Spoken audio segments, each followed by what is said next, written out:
Música de Filemão Félix.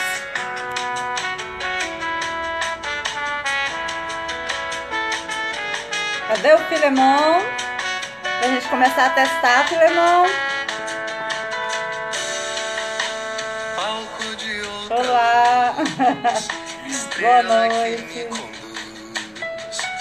Música do professor Filemão. É náufrago coração, praia de Tamandaré, na descida da maré, deitado na areia fina. Porque se a ilha é tão distante, só se... Pois a gente testando, viu? A gente ia fazer só um teste. Pois é, mas tá bom? Tá bom, tá ótimo. Acho que você pode só baixar um celular para poder. Iluminação? Tá boa, tá boa. Tá. Oi, Clarinha. Oi, Mike. Oi. Música do professor Filemão. Só estando apaixonado. Vamos esperar o pessoal entrar, vamos ouvir musiquinha, né? Certo. Porque tá marcado, né? Tranquilo, né, para entrar. Hoje eu nem deixei minha máscara aqui atrás. Claro. Falei assim, meu marido hoje eu tenho que ser mais discreta. Tá vendo aí? Ele tá ali no sofá sorrindo. Você não tá tomando um vinho? Cadê o uísque, ó? Eu tô aqui com o meu vinho. Ah, tchim, tchim.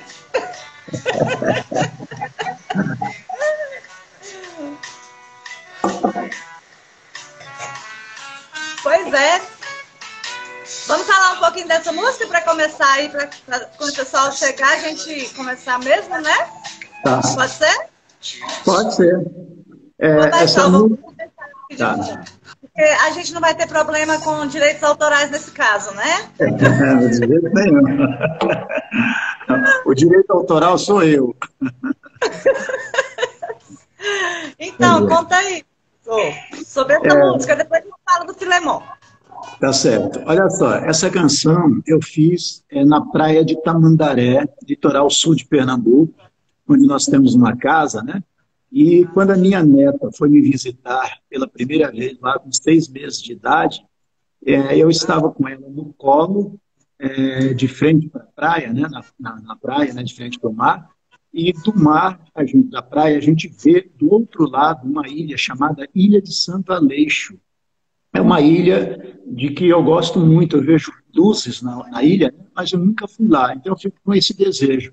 Aí eu resolvi fazer essa letra que para homenagear a minha neta, a praia de Tamandaré, e inicialmente essa música se chamou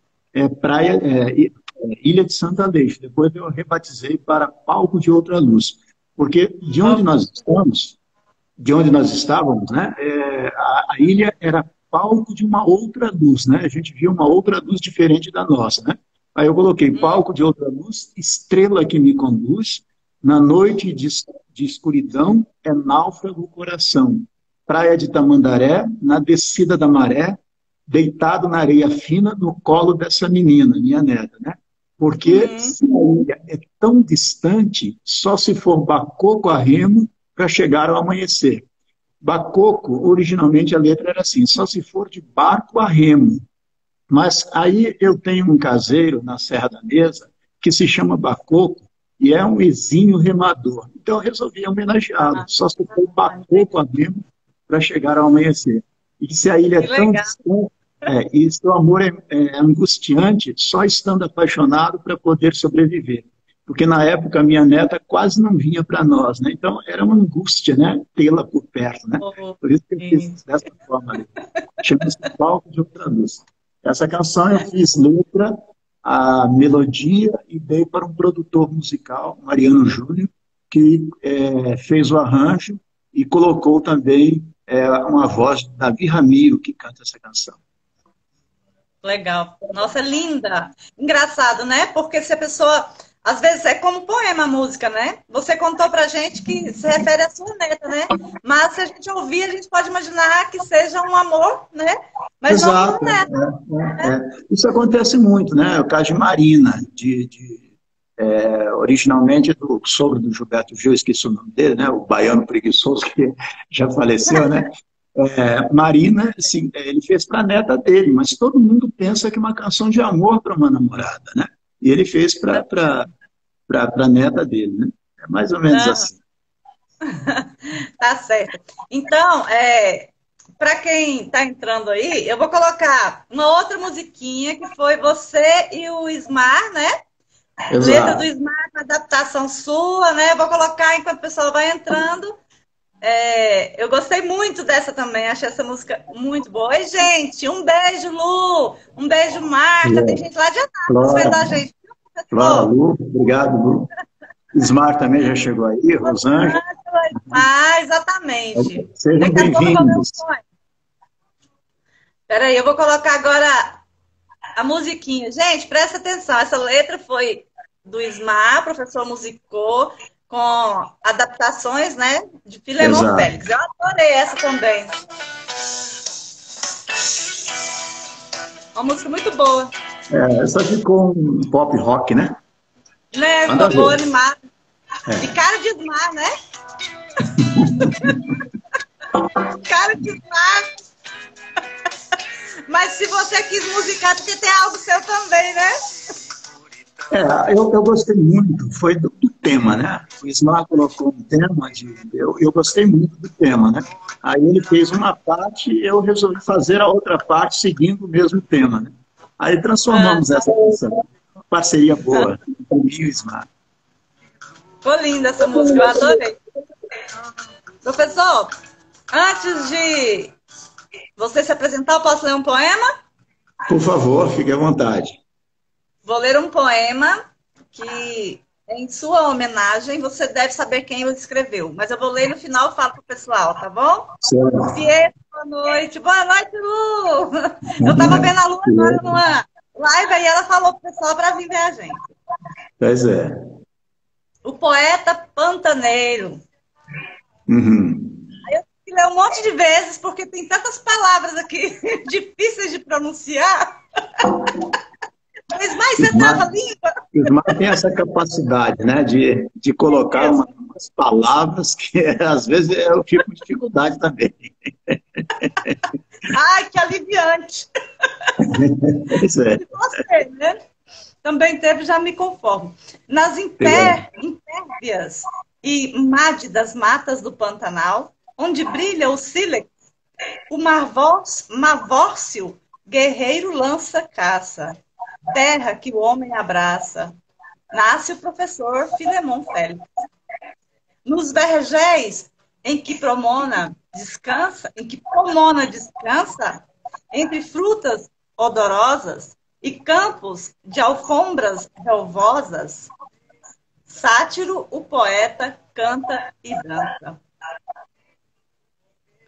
Nos verdes rios e lagos do Poconé, canta o roxinol, que alegre anuncia o arrebol, a roda de tereré e a viola chamamé.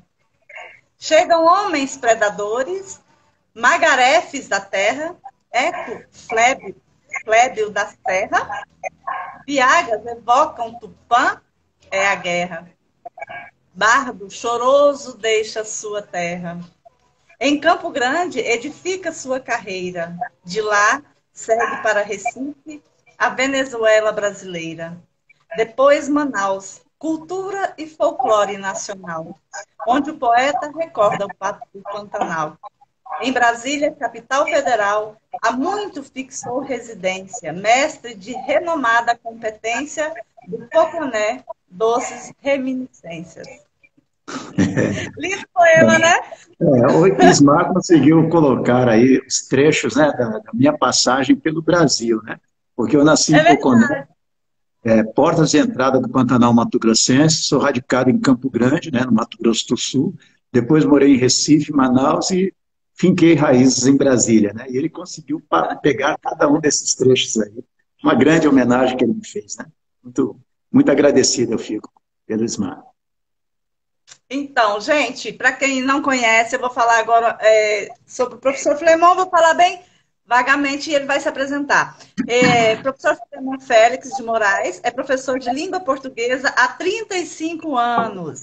É também escritor, editor, locutor de rádio, revisor e autor de 32 livros didáticos e literários. É membro titular e presidente da Academia Águas Lindenses de Letras a Letras. Quando ele me passou, eu pedi para ele os nomes, né, dos livros, né? Eu falei, faz os livros, você é autor. Gente, ele passou os 3.692 livros. Eu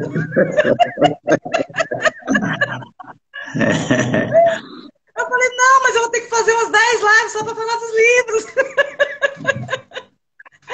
Brincadeira, mas é muito livro, né, professor? Eu agora falo... Além dos livros didáticos, né, existem os livros literários, né? Os livros didáticos fazem parte do meu mistério, né, de professor, né? E os livros literários fazem parte daqueles momentos que a gente precisa expressar os sentimentos, né? Aí acabam surgindo também os livros literários. Eu parto do princípio de que, assim, na verdade, eu não me considero um poeta, né?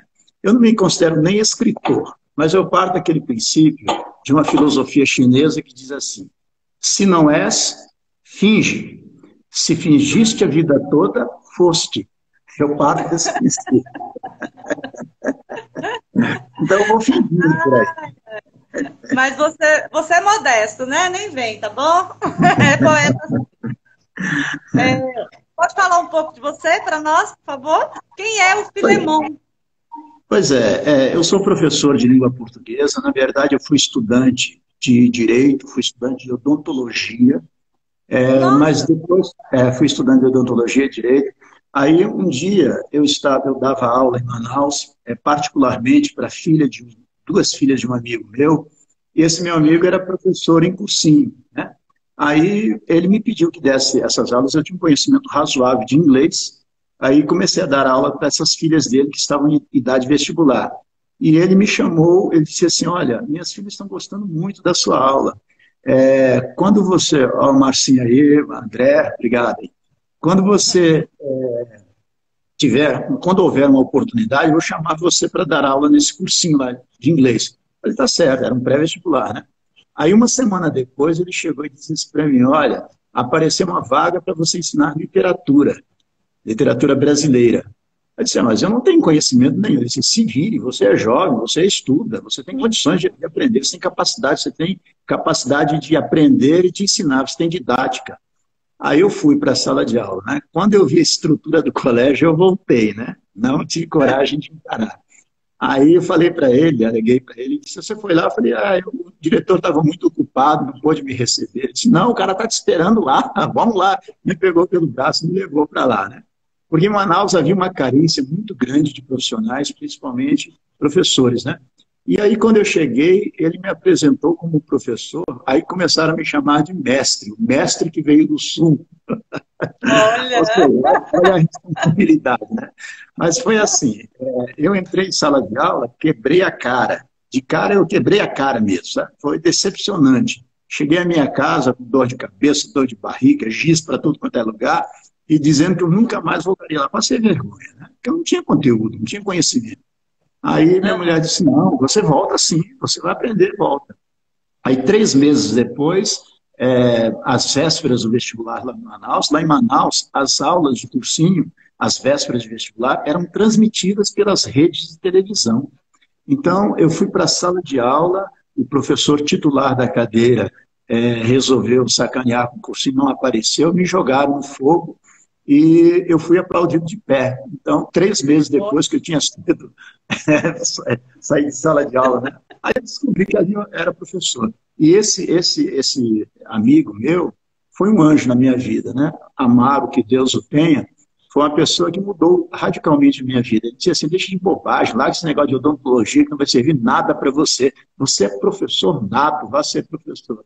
Agarrei essa oportunidade, deu graças a Deus e a Amaro, esse meu anjo que me fez ser professor. Me fez descobrir professor, né? Porque, na verdade, eu acho que eu já nasci com o dom de ser professor. Ele me fez descobrir.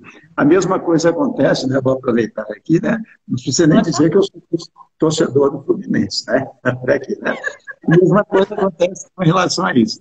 Eu me descobri torcedor do Fluminense com 11 anos de idade, mas eu tenho certeza absoluta de que eu sou fluminense 40 minutos antes do nada. Eu já sou fluminense, né? Eu só descobri com 11 anos.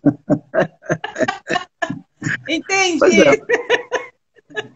Pois é, mas é assim, lá para cá a gente vem batalhando, lutando pela vida, trabalhando com o ensino.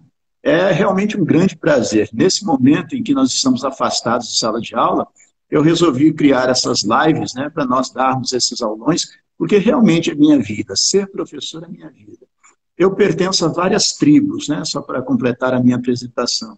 Eu tenho uma tribo que joga futebol, o pessoal que joga futebol comigo, né, muitos amigos. Eu tenho o pessoal que joga peteca, com quem eu jogava, também gosto de jogar peteca. Os meus amigos pescadores, muitos aqui estão presentes aqui na nossa live, né, meus amigos pescadores.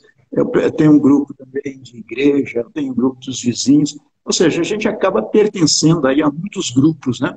E eu sou também desse grupo da literatura, só que assim, eu não sou muito assíduo, em verdade eu não sou muito assíduo na ida para participar de saraus, a não ser da própria academia, né? Porque eu sou presidente da Letras, então nós temos o Sarau das Águas, em que nós apresentamos recitais de poemas e tal, nas feiras de livros, na Bienal, né? Já tivemos juntos, inclusive, né?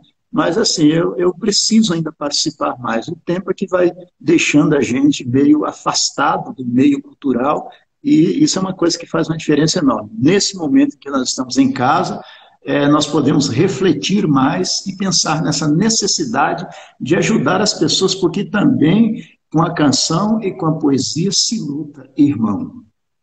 É verdade. As pessoas falam assim para mim às vezes: ah, você agora está fazendo umas lives? Eu falei: ué, gente, a gente precisa levar para as pessoas pelo menos um acalanto para a alma nesse momento, né? E se a gente pode fazer da poesia, eu acho que é interessante, né? Às vezes as pessoas mandam mensagens para mim falando assim: nossa, eu não vi, mas eu vou ver depois. Cristiane, lá, Fabiola, estou vendo aqui o nome das pessoas que estão passando aqui. Pode continuar. Pois é. Então, eu acho que a poesia, nesse momento, ela tem um papel muito importante, assim como a música, assim como as artes, né? Porque eu penso Exatamente. Que as artes tem passado em bastante jornais aí a respeito das artes, né? Não se valoriza o artista, mas é o artista que, nesse momento, está levando alguma... Né? Aquela história, né? Eu não preciso de artistas, né? Aquela coisa que foi lançada aí, né? É um absurdo a pessoa falar nisso, né? Por exemplo, você tem uma casa vazia, você tem um quadro na sua casa, você ouve uma música, você precisa do artista sim, você precisa do artista como você precisa do arroz e do feijão, você precisa do ar para sobreviver, da água, você precisa do artista também. O artista que faz com que nós evoluamos espiritualmente, né? A nossa alma cresça em função da arte. É verdade, eu concordo plenamente com isso. Professor, como é que você veio para Brasília? Para que as pessoas saibam. Essa minha live, ela tem um intuito, quando eu falo desnudando o escritor, eu até brinco, né? Manda nudes, né? Aí o poema erótico. Daqui a pouco, tá, gente? Esse poema erótico do professor. Nós temos, esse poema, eu não vou nem chamar de erótico, mas esse poema sensual. Eu fiquei numa situação, até usei uma palavra que a Nilva achou linda, né? Credo. Eu preciso realmente fazer isso. Alex, Alex. Não, eu falei para ele, gente, eu falei assim, ele perguntou para mim: você que vai recitar, né? Eu falei: não, você. Ele: credo, eu quase morri de rir. Eu falei: que medo de recitar, Eu estava falando aí para o pessoal que não sabe, eu estava falando para a Nilva que existem coisas que só servem para a mulher fazer, né? Não que o homem não possa fazer, mas assim, fica muito mais bonito para a mulher fazer. Por exemplo, recitar um poema desse, não é próprio para homem, não. Alguém estava falando exatamente a respeito disso, né? Que o cara, mesmo que eu goste de homem, dificilmente, pelo menos que eu saiba, eu não vejo ninguém escrevendo poemas para homem. Você escreve um poema com uma música inspiradora, seja sua namorada, sua filha, sua amante, sua neta, né? Você escreve um poema para a sua musa inspiradora, né? Para muso inspirador fica meio difícil. Mas eu não sei não, viu? Eu tô achando que tem musos inspiradores aí sim. Exato. Para vocês fica mais fácil fazer isso. Inclusive, não sei se você percebe, né? Por exemplo, Chico Buarque e Caetano Veloso são mestres nessa arte de escrever do ponto de vista feminino. Eles se colocam como mulher para escrever canções, né, para se declarar para homens, para falar de relacionamento, mas do ponto de vista feminino saem coisas fabulosas, do que se ele fosse escrever sob o ponto de vista masculino, não conseguiria chegar a isso, né? Então ele se traveste, né, e para poder expressar esse sentimento aí. Bonito isso. Sim, mas você me perguntou como é que eu vim parar em Brasília, né? Thalita, olha só, eu era militar, né? Então eu fui transferido de Manaus para Brasília. Eu era militar do Exército, né? Aí, Thalita é minha filha, está chegando aí. Aí eu fui transferido de Manaus para Brasília. Então eu acabei vindo aqui. A questão é que quando eu saí de Manaus, eu era um dos professores mais requisitados na cidade, para cursinhos principalmente, né? Quando cheguei a Brasília, eu passei a ser um Zé Ninguém, um zero à esquerda. Eu tive que implorar a aula, eles exigiam que eu fizesse teste, fiz vários testes e eu não era aproveitado. Até que um dia apareceu uma oportunidade e nunca mais larguei, né? Mas assim, é uma outra realidade, né? Não que eu fosse um professor excelente lá e ruim aqui. Não, é que a mão de obra lá era muito escassa. Eu realmente estava entre os melhores professores da cidade. Quando eu vim para Brasília, eu tive que recomeçar da estaca zero, né? Mas eu adotei essa cidade como minha, né? Brasília é minha cidade, como é de vocês que moram aqui, né? De todos nós que moramos aqui, né? Aqui eu criei meus filhos, aqui nasceram os meus netos, né? Então, eu vim para Brasília e daqui eu não saio, daqui ninguém me tira. Eu falo que a água de Brasília é doce, a gente bebe e não quer mais sair daqui. Não quer mais sair. Nil, deixa eu aproveitar para falar uma coisa, senão eu acabo me esquecendo. Com relação ao fato de ser professor... O fato de ter sido professor de literatura no início me fez aprender muita coisa. Por exemplo, eu tenho uma facilidade, né? Não sei se é facilidade, mas também eu forço isso também, de decorar poemas. Eu sei poemas de cor de todas as fases da literatura brasileira. Se você me pedir, me cita um poema de cada autor, começando lá pelo barroco e vem até aqui o modernismo. Eu sei poemas de cor, e sei muitos, não são poucos, né? Eu sei centenas de poemas de cor. Aliás, eu não sei não só poemas, eu sei textos de cor. Eu sei contos de cor, eu sei trechos de romances, capítulos inteiros de Dom Casmurro, de Machado de Assis, de Quincas Borba, de Machado de Assis, de Euclides da Cunha, eu sei textos inteiros de cor. Na verdade, eu não forço muito para decorar, mas eu acabo gostando, acabo lendo muitas vezes, né? Então isso faz com que eu acabe memorizando. Mas com a mesma facilidade que eu tenho para memorizar textos da minha infância, eu sei textos de cor da minha infância.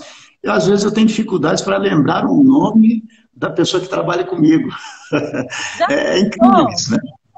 Acontece, às vezes amigos eu não lembro, não consigo lembrar o nome da pessoa, mas em compensação eu sei textos de cor. Quando você me convidou para participar do feminicídio, né, daquele sarau, né, contra o feminicídio, né, que é uma coisa bárbara, né, eu, na verdade, não tinha nenhum poema, por isso que acabei não participando, mas eu gostei muito da participação das pessoas, mas eu sei uma canção de Caetano Veloso, que muita gente conhece, né, chamada Haiti, que na verdade não é contra violência contra a mulher. É um poema que é um soco na boca do estômago da sociedade com relação a preconceito de todos os níveis. Sobretudo preconceito contra negros, né? Contra negros e pobres, né? Se você quiser, eu declamo, se as pessoas quiserem, eu declamo essa canção aqui. É pesada, né? Pode ser agora? Então, Haiti, de Caetano Veloso. Quando você for convidado para subir no adro da fundação, Casa de Jorge Amado, para ver do alto a fila de soldados, quase todos pretos, dando porrada na nuca de malandros pretos, de ladrões mulatos, e outros quase brancos, tratados como pretos, só para mostrar aos outros quase pretos, e são quase todos pretos, e aos quase brancos pobres como pretos, como é que pretos pobres e mulatos, e quase brancos quase pretos de tão pobres são tratados? E não importa se olhos do mundo inteiro possam estar por um momento voltados para o largo, onde os escravos eram castigados, e hoje um batuque, um batuque, um batuque com a pureza de meninos uniformizados, de escola secundária, em dia de parada. E a grandeza épica de um povo em formação nos atrai, nos deslumbra e estimula. Não importa nada. Nem o traço do sobrado, nem a lente do fantástico, nem o disco de Paul Simon, ninguém é cidadão. Se você for ver a festa do Pelô, e se você não for, pense no Haiti, reze pelo Haiti, porque o Haiti é aqui ou não. O Haiti não é aqui. E na TV, se você vir um deputado em pânico, mal dissimulado, diante de qualquer, mas qualquer mesmo, qualquer, plano de educação que pareça fácil e rápido e vá representar uma ameaça de democratização no ensino fundamental. E se esse mesmo deputado defender a adoção da pena capital, e o venerável cardeal disser que vê tanto espírito no feto e nenhum no marginal, e se ao furar o sinal, o velho sinal vermelho habitual, notar um homem mijando na esquina da rua sobre um saco brilhante de lixo do Leblon, e ao ouvir o silêncio sorridente de São Paulo diante da chacina, 111 presos, indefesos, mas presos são quase todos pretos, ou quase pretos, ou quase brancos, quase pretos, de tão pobres, e pobres são como podres. E quando você for dar uma volta no Caribe, quando for trepar sem camisinha e apresentar sua participação inteligente no bloqueio a Cuba, pense no Haiti, reze pelo Haiti, porque o Haiti é aqui.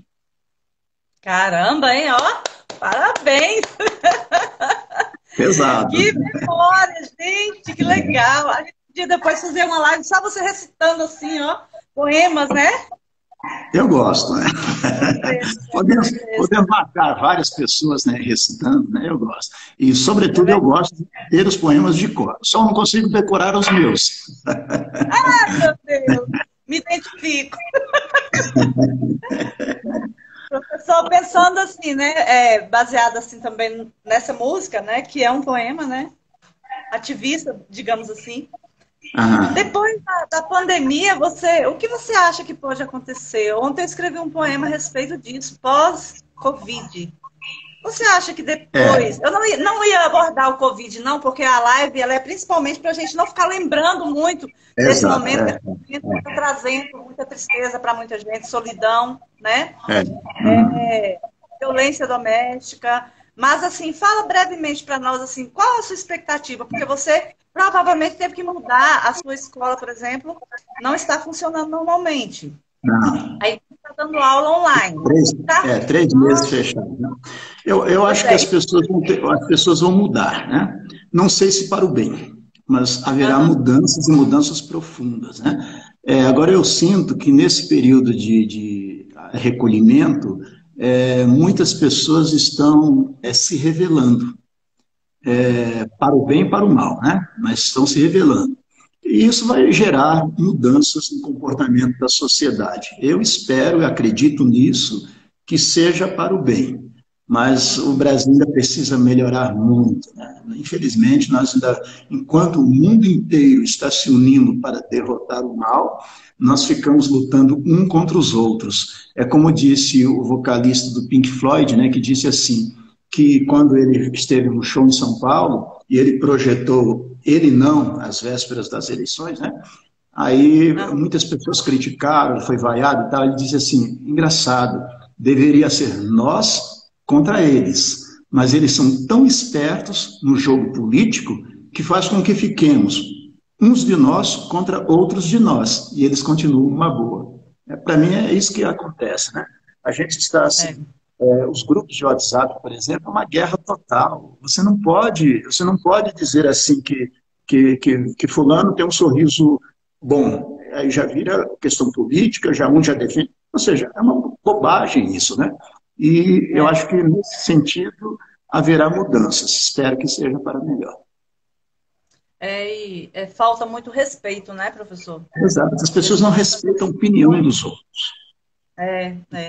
E ontem eu até escrevi um poema a respeito disso. Se a gente tiver oportunidade, eu vou ler depois. Mas É assim, como que tá assim? Você já parou assim para fazer uma análise de quantas pessoas você, sendo professor, sendo a pessoa que você quantas pessoas você tem ideia de quantas pessoas você já transformou a vida positivamente, dando aula, por olha, exemplo? essa pergunta é muito oportuna. Olha só, Andréia Fernandes, né? Obrigado aí pela presença. Olha só, essa pergunta me faz lembrar de uma estatística que eu tenho. Antes de nós, É. quando nós estávamos no último curso presencial, nós estávamos com 97.859 alunos que passaram pelo nosso estabelecimento. Vamos Maravilha. supor que 20% dessas pessoas tenham tirado proveito máximo das informações que nós tenhamos passado. Isso aí dá em torno de 20 mil pessoas que modificaram sua vida em função do conhecimento que nós passamos para elas. É claro que isso não é mérito meu, é mérito, Ah, sobretudo, da pessoa, porque a informação que eu dou para um, eu dou para todos. Nem todas as pessoas conseguem assimilar ou tirar proveito disso que é passado. Só para você ter uma ideia, Nilva, agora que eu estou passando essas aulas gratuitamente, né, eu mando um vídeo, pelo menos um vídeo diário, você também recebe, eu mando um vídeo uhum. diário de dicas de português, nós temos essa live, há amigos meus, que costumavam mandar informações para mim, mandavam piada, mandavam correntes religiosas, filosóficas, textos bons, às vezes textos horrorosos, coisas de política. A partir do momento que eu comecei a mandar vídeos com dicas de português, ensinamento, a pessoa me bloqueou. E não foi um, não, foram várias pessoas que fizeram isso. Os próprios Gente, alunos que estão precisando de aula, alguns bloqueiam, para não ficar recebendo, né? Ou seja, isso é uma coisa, eu acho inconcebível, né? Acho inconcebível. Algumas pessoas estão passando aqui mensagens, eu acabei de ler uma aqui, eu acabei não decorando o nome da pessoa, né? A pessoa dizendo aí que aprendeu muito com as aulas e tal, mas realmente é mérito da pessoa, porque eu passo Lenefete. informação para muitos, né? E as Aham. pessoas, alguns conseguem tirar proveito disso, né? E eu tenho certeza absoluta de que nós já contribuímos para que eles crescessem. Mas eu acho que é pouco, a gente ainda precisa fazer mais. E esse período agora de quarentena está fazendo com que nós mudemos um pouquinho o foco. Muitas pessoas que não têm acesso a comprar um curso, a fazer um curso presencial, a pagar um curso online, estão tendo a oportunidade de ter gratuitamente esse conteúdo. Não só meu, todos os professores, né, que eu saiba estão fazendo isso na medida do possível, né, e eu fico satisfeito de poder contribuir para isso. Houve um Pois é, caso, eu acho interessante. houve É, um ah, caso sim, pode Houve, falar. houve um caso de eu ir a um casamento e eu não conhecia nem o noivo, nem a noiva, nem os pais do noivo, nem os pais da noiva. A mãe do noivo era colega da minha esposa de trabalho, né? Aí nós chegamos ao Sim. casamento, participamos e tal. Aí na hora da recepção ficaram só os noivos na porta do salão aguardando os convidados, né? Aí eu fiquei com um constrangimento enorme, né? Porque fiquei pensando assim, eu não conheço o noivo nem a noiva, minha mulher não conhece nem o noivo nem a noiva, né? Só os pais. Ah, E os pais não estavam presentes. Eu disse assim, vão pensar que nós somos penetras, né? No mínimo. Aí, o noivo, eu cumprimentei o noivo formalmente e tal, a minha esposa também cumprimentou a noiva. Aí, quando eu fui levar a mão para cumprimentar a noiva, né, com toda a preocupação, né, ela correu e se agarrou em mim, me abraçou e disse para mim, professor, você mudou a minha vida. Quer dizer, para sim. mim, aquilo ali foi uma coisa fabulosa. É claro que o mérito é dela, né? Mas esse reconhecimento é de que as pessoas vivem, né? Nós vivemos desse reconhecimento, né? Os enfermeiros, os médicos que salvam vidas, essas pessoas precisam do reconhecimento. O bombeiro, né? Que É, ajuda a você, o policial, as pessoas precisam desse reconhecimento. Os professores, os artistas, né? Quando você lê um poema, você comenta esse poema, quando você ouve uma música que você faz um comentário, que música linda, isso é um reconhecimento que você tem, né, pelo trabalho, pelo profissionalismo, né, da pessoa. É Pois não. verdade. Se Mas deixar você só fala eu que falo. não, mas é você mesmo que está aqui para falar. O público é todo seu, todas as pessoas que estão aí querem te ouvir. Mas você fala que o mérito não é seu, você foi o mediador, né? Se não fosse por meio de você, né? Claro que as pessoas procuram, né? Mas assim, eu digo que você foi um instrumento, então, lógico que o mérito é seu também, Sim, né? exato. Obrigado. Pergunta aqui que eu vou fazer. Quando eu era menina, eu tinha um professor de matemática que eu era apaixonada nele. Já aconteceu de algum aluno se apaixonar por você? Se já houve, não me falaram, né? Ah, tá. Se A alguém se Thalita está apaixonou. ouvindo, né? Não, mas deve ter sido assim, uma coisa, vamos dizer assim, um amor platônico, né? Porque a pessoa nunca me revelou, então, que eu saiba, não. Ah, então tá bom. Vamos fazer de conta que você nunca percebeu nada, né, professor? Então, professor, qual é o seu signo? Ah, é, tenho a vida doida, encabeço o mundo. Sou ariano torto, vivo de amor profundo. Sou perecível ao tempo, vivo por um segundo.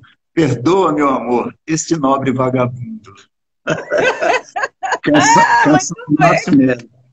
Canção de Márcio Melo, uma canção interpretada por Daniela Mercury, Nobre Vagabundo, de Márcio Melo. Aham. Eu sou ariano, né? Soares. Ariano, Ares, muito bem. Então, você tem quantos filhos? Fala um pouquinho da sua vida pessoal, você se importa? De Ah, falar sobre o seu eu, casamento, quando você não, de jeito nenhum. Eu sou casado há 36 anos, né? Não sei mais por quanto tempo, né? Nunca se maravilha. sabe. Eu tenho um casal de filhos biológicos, né? Thalita, que está aqui conosco, o Tiago também, que entrou aí e tal. E eu tenho dois netos biológicos, que são Manuela, que vai fazer 4 anos agora, e Gael Filemon, que vai fazer 1 ano. Mas, além Certo. desses, eu tenho também dois filhos de coração, pessoas que me consideram como pai, né, que acabam sendo, né? Mas, sobretudo, os meninos, os filhos dele, viraram meus netos, né? Bernardo tem 10 anos, Bernardo completou 11 anos, Sofia tem 9 anos, e Laura, que é a que menos esteve comigo até hoje, até por problemas de pandemia, ela tem 1 ano e um pouquinho. Então, biológicos eu tenho 2 netos, mas de coração, no total, eu tenho 5 netos, e todos são meus netos, né? Porque me adoram. O Bernardo tem 11 anos de idade, mas me adora e me segue em todos os sentidos. Tanto que até os avós biológicos dele dizem assim, que ele se parece demais comigo, da maneira de falar, maneira de explicar, ou seja, parece Ai, ser mais meu neto que deles próprios. Né? Essa é a minha aqueles família. que a vida nos presenteia, né? Exato. São presentes, Pois né, gratuitos, né, que nós recebemos na vida, né? é verdade. É, eu ia perguntar. Ué, agora até me perdi aqui. Eu tinha pensado em alguma coisa, mas já me esqueci. Certo. Tá. Eu ia perguntar sobre o livro infantil. Você fez um livro infantil Ah, em sim. homenagem a alguma pessoa? A minha neta Manuela, chama-se O Reino Encantado de Manuela. Eu já havia feito um livro anteriormente, com 3 historinhas infantis para o meu neto Bernardo, né, que agora tem 11 anos. Quando ele completou 1 ano, eu fiz esse livro para ele, com 3 historinhas. Mas eram historinhas bem curtas, que eu publiquei num livro meio fundo de quintal, né, mas para aniversário de 1 ano dele. Aí, para a Manuela, eu fiz um livro mais elaborado.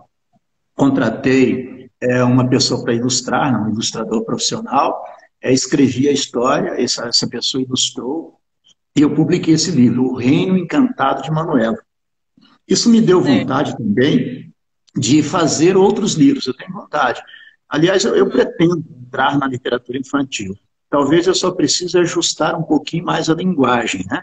Porque, como Uhum. professor de língua portuguesa, é difícil nós sairmos do padrão formal, né? Eu, pelo menos, tenho essa dificuldade. Não é todo mundo que tem essa dificuldade, não, mas eu tenho. Tanto que nos meus Entendi. poemas e nas minhas canções, às vezes eu tenho que lutar contra mim para poder mudar algumas coisas, para não ficar muito quadrado, né? Você ter uma ideia, não é fato, porque você como professor fica com dificuldade, né? Você ter uma ideia, Aham. eu estava vendo esses dias, um professor famosíssimo no Brasil, vou falar o nome dele, que não é nada depreciativo, né? Não vou falar. Mas é um professor muito famoso, conhecido, né? Aí eu entrei, ele estava fazendo publicidade de curso online, ele estava simplesmente misturando tu com você com a maior naturalidade. Eu não consigo fazer isso, entendeu? Assim, as pessoas talvez achem que isso, sei lá, um pedantismo não é, porque a questão é que se eu sei que está errado, eu não consigo falar errado. Eu cometo erros, como todo mundo comete, né? Mas assim, de forma inadvertida. Agora, deliberadamente errar só para ficar igual aos outros, eu não faço isso, né? E esse professor, naturalmente, falando sobre um curso dele, que ele está vendendo, um curso de português, dizendo que a pessoa precisa melhorar o português, fazer as pazes com o português, e ele próprio não respeitando as normas da língua portuguesa. Eu acho isso difícil. Existe até uma certa pessoa que disse assim, que para você ser um grande poeta, se não me engano, é Drummond de Andrade, para você ser um grande poeta, você precisa de 3 coisas. Primeira coisa, ser vagabundo. Você não pode ser poeta batendo cartão de ponto. Você não pode ser poeta acordando 5 horas da manhã e dormindo às 9, porque tem que acordar de novo. Ou seja, você precisa ser meio vagabundo, meio boêmio, você precisa dessas coisas. Segunda condição, é você não ter a preocupação com as normas gramaticais. Então, para o professor de português fica muito difícil ser um poeta, né? Porque eu, pelo menos, não sei me desvencilhar disso. Às vezes eu forço a barra para poder ser mais popular, ser mais comum, né? Mas eu tenho essa dificuldade. E a terceira condição é a pessoa sofrer. A terceira condição para você ser um grande poeta é sofrimento, porque a maioria das belas composições de música, de poemas, advém de uma história triste, de um sofrimento, de uma coisa ruim porque a pessoa tenha passado. E, graças a Deus, eu não passo por isso, né? Nem o Fluminense me faz sofrer. Ai, ai. Eu ia fazer exatamente essa pergunta e você já respondeu. Eu ia perguntar para você assim, tem algum momento que você foge à regra? Por exemplo, lá na pescaria, né? Lá no Goiás, quando você pega um peixe grande, fala assim, eita, eu peguei esse bitelão aqui, esse tá bom para ficar, né? Mas isso faz parte. A questão, eu não acho ruim isso, eu faço também, né? No dia a dia em casa, naturalmente, você não fica usando padrão formal. Eu não faço uma linguagem com a minha neta, né? Eu convivo muito com ela, nós trocamos ideia. Eu sabia que eu componho com ela, ela me ajuda a compor, né? Nós compomos. Mas, assim, eu não posso usar padrão formal para me comunicar por exemplo, com a criança, né? Mas, assim, eu falo naturalmente, com erros ou com acertos, naturalmente. Eu não fico rebuscando a linguagem para falar com um e baixando o nível para falar com o outro, né? Agora, naturalmente, quando você está de forma descontraída, né, pegando aquele peixe bitelo lá, né, não há jeito, você acaba soltando um palavrão, né, você acaba falando algumas coisas, isso é natural, faz parte. A finalidade principal da língua é comunicação. A partir do momento em que se estabelece a comunicação, está cumprida a finalidade. Então, fundamentalmente, é isso. Tá certo. Olha só, tem um rapaz, o Lelefete, quando tá Lelefete, a gente não sabe o nome dele, né? Mas ele tá pedindo para você falar sobre a palavra obrigado, sobre o agradecimento, cartas fraternas, que você escreveu, que constam nas páginas 55 e 56. É muito bonito. Eu não estou com o livro Cartas Fraternas aqui em mão, né? Mas, assim, se ele pudesse... O que eu falei sobre obrigado? Sobre o gênero. Será que é sobre o gênero da palavra?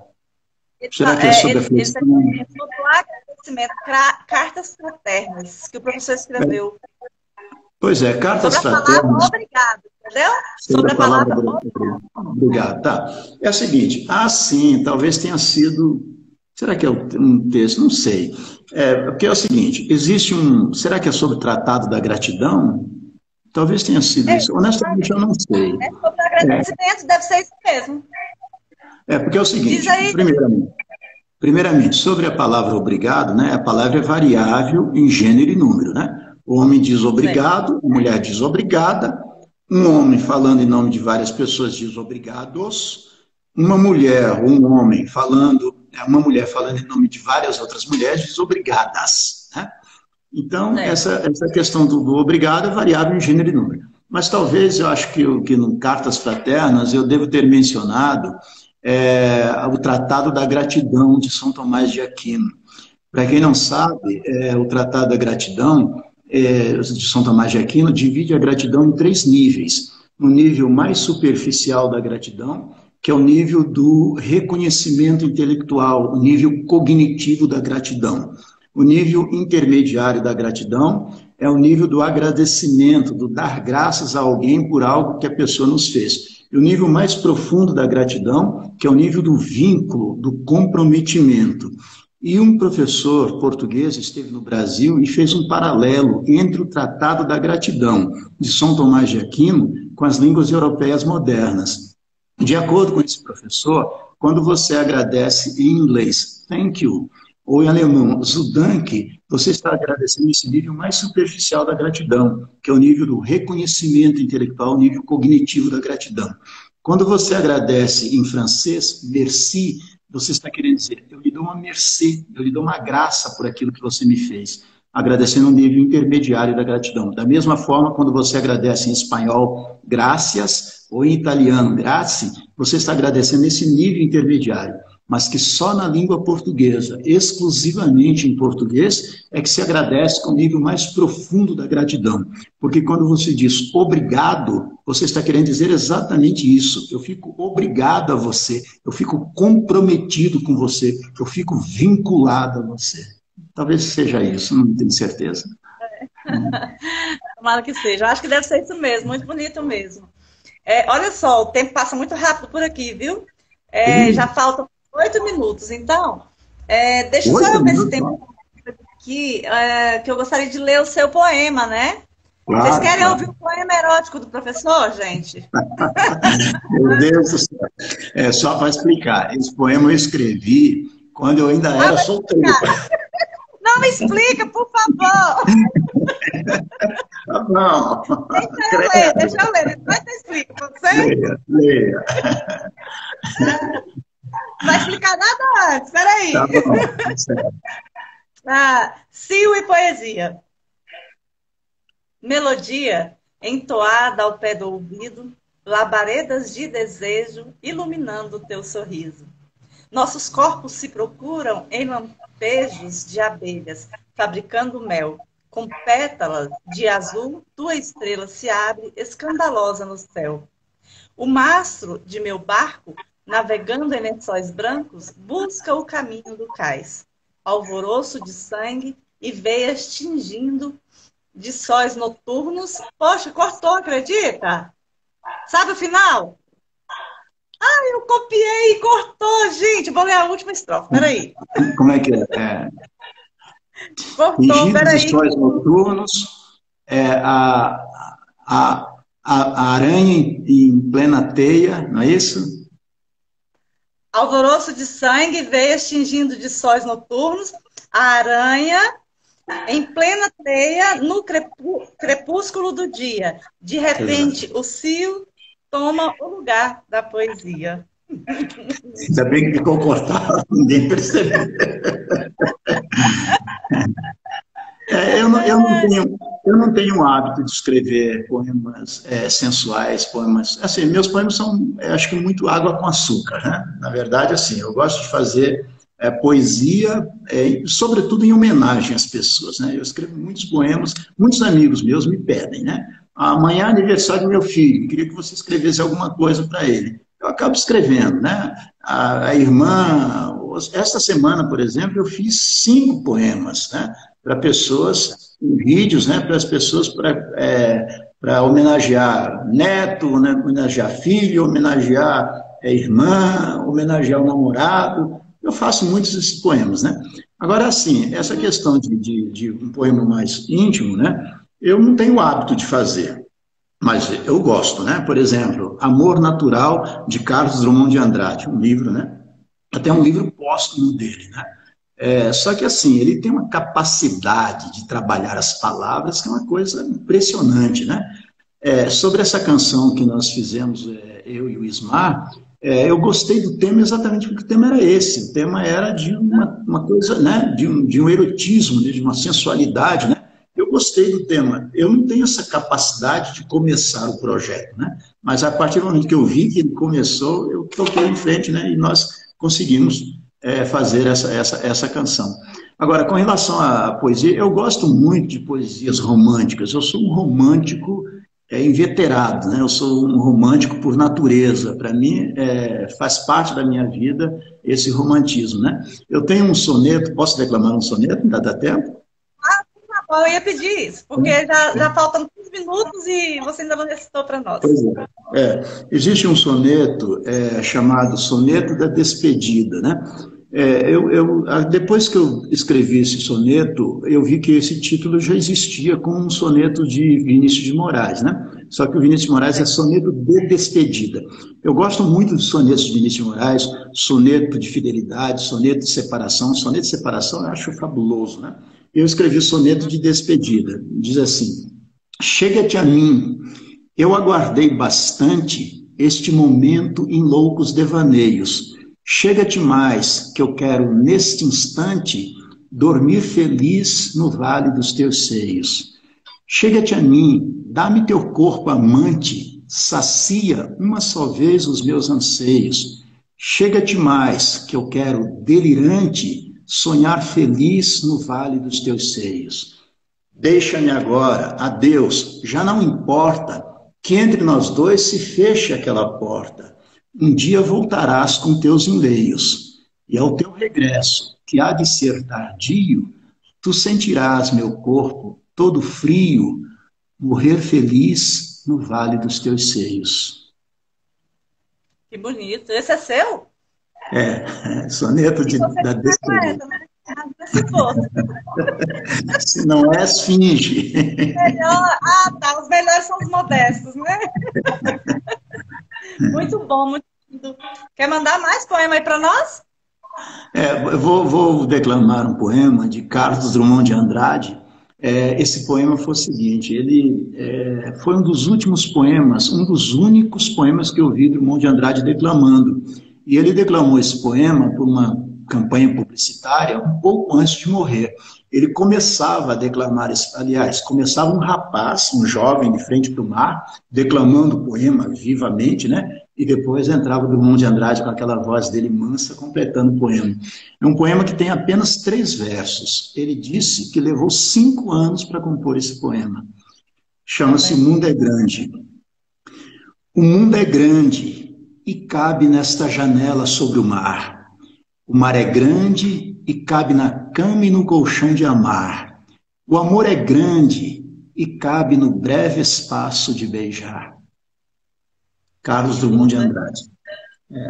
Tá vendo?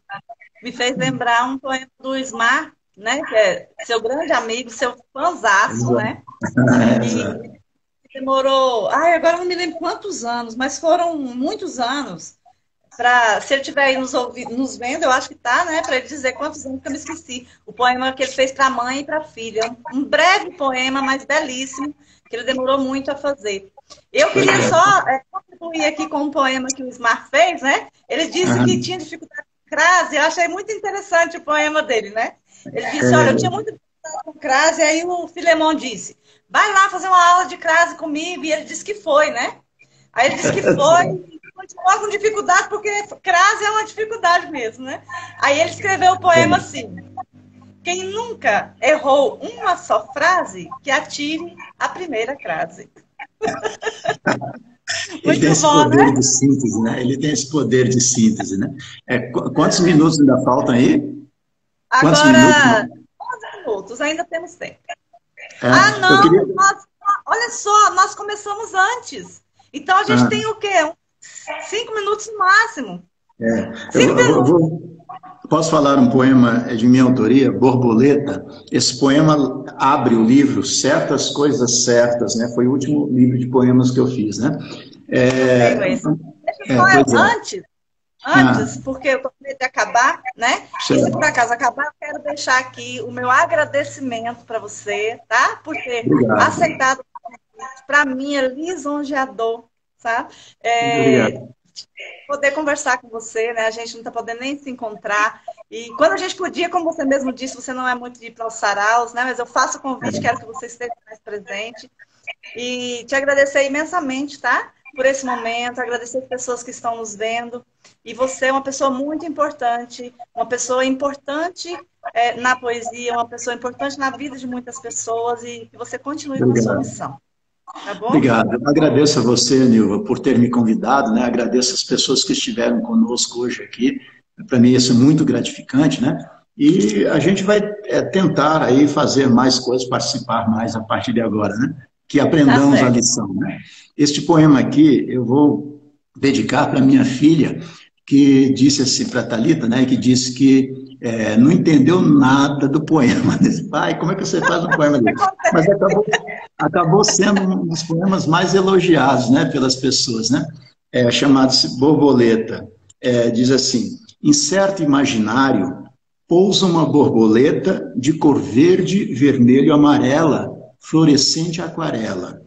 Não está circunscrita a nenhum borboletário, a nenhum monstruário, tampouco a quadro lepidóptero de museu ou relicário. Não voa, não foi capturada em nenhum pulsar de forma cônica ou numa rede entomológica. Não morre espatifada contra o para-brisa do carro. Apenas pousa suave sobre certas coisas certas na minha mente inquieta de renitente poeta. Isso que maravilha. Borboleta. Inclusive, esse poema, Lu Veiga, né? Lu Veiga chegou a fazer esse poema, fez para mim um vídeo, né, a respeito desse poema, né? Alguém declamou para mim, ela fez um vídeo, né? Aliás, eu quero agradecer também as pessoas aí que participaram, o pessoal da Academia Águas Lindentes de Letras, né, da Letras, o pessoal do Celeiro Literário, né? Muito obrigado aí. As pessoas que são os meus amigos, né, que estiveram conosco, o pessoal da pescaria. Muito obrigado por vocês estarem conosco aí. Os nossos parentes também. A minha sobrinha, né, a Cíntia, esteve aqui conosco, né, a Raíssa esteve conosco, a Thalita esteve conosco. Muitas pessoas aí estiveram conosco. Muito obrigado a todos vocês. Que ótimo, né? A live, pelo menos a gente vê, né? O rosto do outro. Você não está vendo, mas elas estão te vendo, as pessoas estão te vendo, né? Exato. Eu faço sempre, deixa eu ver, faltam acho que uns 2 minutinhos. Eu faço um bate-volta bem rapidinho. Pode ser? Certo. Se acabar, claro. Não tem problema. Claro. Eu vou falar e você só manda uma palavra, pode ser? Vamos ver. Muito bom. Futebol. Muito ruim. Isolamento. Gente. Netos. Família. É tudo. Bicho. Não sou muito fã de bicho. Peixe. Covid-19. Horroroso. Inveja. Ruim. Um livro. Dom Casmurro. Um poeta. Drummond de Andrade. Mulher. Maravilha. Muito obrigada, viu? Tudo de bom. Beijo para todo mundo. Muito obrigada mesmo, tá? Gratidão por esse momento. Foi enriquecedor para mim, tá? Adorei saber mais de você. Tá? Obrigado, obrigado. De bom. Valeu, muito obrigado. Tá? Estamos juntos. Vai ficar gravado, tá, gente? Pois é, que ótimo. Aí a gente vai poder transmitir isso para as outras pessoas, né? Exatamente. Viu? Então, ô, Nilva, ficou faltando um poema seu, né? A gente devia ter declamado um poema. Um bem pequenininho. Viver sem paixão atrofia o coração. Obrigado. Um beijo. Beijo. Tchau.